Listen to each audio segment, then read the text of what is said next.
ولقد خلقنا الإنسان ونعلم ما توسوس به نفسه ونحن أقرب إليه من حبل الوريد إذ يتلقى المتلقيان عن اليمين وعن الشمال قعيد ما يلفظ من قول إلا لديه رقيب عتيد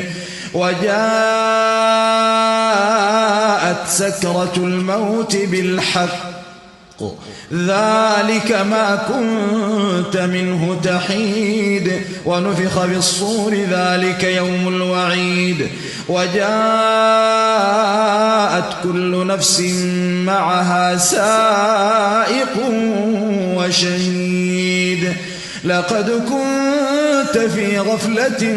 من هذا فكشفنا عنك غطاءك فبصرك اليوم حديد وقال قرينه هذا ما لدي عتيد ألقيا في جهنم كل كفار عنيد مناع للخير معتد مريب الذي جعل مع الله إلها آخر فألقياه في العذاب الشديد قال قرينه ربنا ما أطغيته ولكن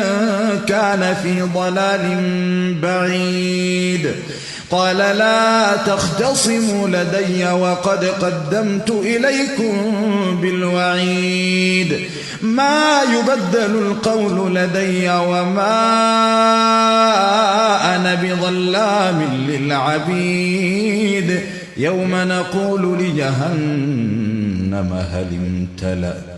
يوم نقول لجهنم هل امتلأت وتقول هل من مزيد